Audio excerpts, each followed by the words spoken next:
영상에서 회전근개 파열이라는 것에 대해서 소개를 해드릴게요. 일단 이 회전근개라는 게 뭐냐면은 우리 팔이 빠져나가지 않도록 붙잡고 있는 근육들이 몇 가지가 있어요. 어깨 관절에서 그거 네 가지가 있는데 그거를 회전근개라고 하고요. 뒤쪽에서 보면은 이제 요 위쪽엔 극상근이 있고 요 밑에 극하근이라는 넓은 근육이 하나 있고 여기 소원근이라는 게 있고요. 그리고 요 앞쪽에서 보면 견갑하근이라는 근육이 있어요. 이것들이 다 연합해서 이렇게 둥글게 딱 잡아주고 있기 때문에 회전근개라고 합니다.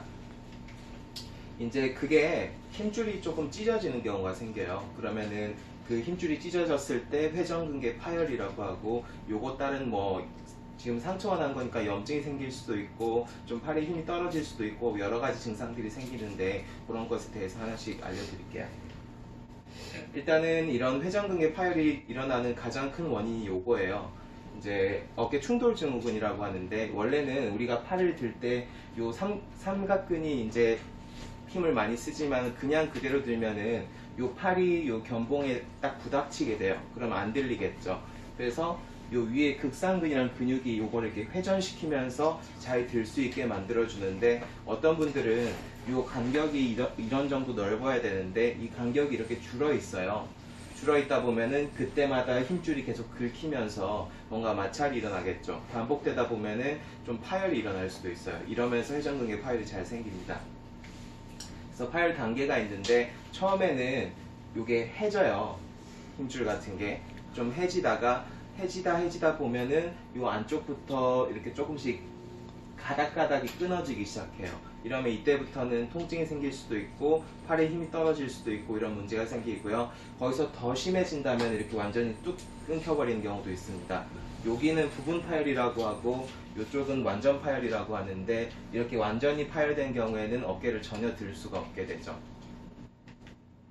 그래서 만약에 파열이 완전히 됐다 하면은 봉합 수술을 해요. 이런 식으로 이렇게 뜯어져 있는 거를 꼬매 가지고 붙여 놓는 거고요. 완전 파열인 경우에는 이렇게 수술이 필요하고, 부분 파열인 경우에는 사실 수술이 필요가 없어요. 그냥 스스로 관리만 잘해도 잘 낫거든요. 그래서 증상은 팔을 들어 올릴 때 주로 어깨 통증이 생기게 되고요. 그리고 어깨가 근력이 약화가 돼서 뭔가 팔에 힘이 떨어져요. 이런 식으로 호소하시는 분들도 많이 있고, 그리고 완전 파열의 경우에는 어깨를 전혀 들 수가 없어요. 그래서 테스트는 이런 식으로 해보는데, 이렇게 팔을 옆으로 들게 해놓고요. 의사가 이제 이렇게 조금 밀어보는 거예요. 밑으로. 이쪽에 파열이 많이 있다면 버틸 수가 없겠죠. 그럼 뚝 떨어져 버립니다. 그래서 드랍암 테스트라고 하고요. 만약에 완전 파열이 아니고 부분 파열인 경우에는 양쪽을 이렇게 비교를 해봐요. 양쪽을 비교해봐서 똑같이 눌렀는데 한쪽은 잘 버티는데 한쪽은 잘 못 버틴다 하면 그쪽에 약간 부분 파열 소견이 있다 혹은 염증이 있다, 이런 식으로 판단을 하게 됩니다. 그리고 만약에 이 뒤쪽 근육에 부분 파열이 있다면은 이제 이런 식으로 환자는 바깥쪽으로 이렇게 밀어보게 시키고요. 의사는 이렇게 버티면서 안쪽으로 밀어보는데 버티질 못하고 안쪽으로 이렇게 쭉쭉쭉 달려온다 하면은 뒤쪽 근육에 뭔가 문제가 있구나, 이렇게 판단을 하게 됩니다. 그래서 만약에 이런 파열이 있고 그것 때문에 염증이 생겼다면은 하지 말아야 될 동작들이 몇 가지 있는데요.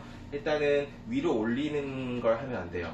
위로 올리는 걸 할 때마다 이쪽에 마찰이 일어나면서 상처가 더해질 수가 있기 때문에요. 그 동작을 피하셔야 되고요. 그리고 이렇게 뒤로 하는 것도 좋지 않아요. 그래서 웬만하면은 앞쪽이랑 밑에 쪽, 요쪽에서 팔이 움직일 수 있도록 관리해 주시는 게 좋고요. 그리고 이렇게 라운드 숄더라고 하는데, 이런 식으로 어깨가 이렇게 말려있게 되면은 이런 손상들이 잘 안 낫고 더 오래 가게 돼요. 그래서 항상 좀 어깨를 이렇게 펴주고 이런 식으로 좀 생활을 하셔야 되고요. 만약에 그쪽에 파열 때문에 염증이 생겼다, 그런 경우에는 그쪽으로 누워 주무시는 게 좋지 않습니다. 상처가 나 있으니까는 그 상처가 난 쪽으로 계속 압박을 주면은 상처가 더 심해질 거잖아요. 그래서 그쪽으로 눕는 걸 피하고 반대쪽으로 눕도록 해주시는 게 좋습니다. 자, 만약에 이런 게 왔다 하면은 일단 첫 번째는 침치료로 근육을 이완을 해요. 이 힘줄이라는 게 다 근육에 달려 있잖아요. 그래서 근육을 좀 풀어주면은 상처가 좀 덜 자극받도록 만들어줄 수가 있어요. 그래서 침치료를 하고요. 두 번째로 매선요법을 쓰기도 해요. 고기가 살짝 이렇게 파열되어 있는 경우에 그거를 수술을 하지 않고 안쪽으로 실을 이렇게 심어서 약간 꿰매주듯이 하면은 이런 통증이 잘 낫기도 하거든요. 그래서 그런 방식으로 매선을 쓰기도 합니다. 세 번째로 화침 치료를 하기도 하는데요. 요거는 그 손상된 부위에다가 침을 꽂고 약한 열 자극을 주는 거예요. 그러면 그 조직들이 좀 질겨지고 좀 회복력이 빨라지면서 더 빨리 낫게 됩니다. 네 번째로 봉침을 쓰기도 하는데요. 이 봉침은 염증이 심한 경우에 써요. 가만히 있어도 욱신욱신 쑤신다든지 아니면 시큰시큰하다든지 이런 통증이 있을 때 이 봉침을 같이 쓰면은 염증을 좀 제거해주고요. 혈행을 개선시켜서 상처가 더 빨리 나을 수 있도록 도와줄 수가 있습니다. 그리고 몸에 회복력이 너무 떨어져서 이런 것들이 잘 안 낫는 분들도 있어요. 그런 경우에는 한약을 써서 그런 뭔가 파열되어 있는 조직들을 강화시켜주면 더 빨리 낫겠죠. 여기까지 회전근개 파열에 대해서 간단히 말씀드렸고요. 이게 어디서 들었는데 제 힘줄이 좀 끊어졌대요 라고 말을 들어오신 분들이 종종 있습니다.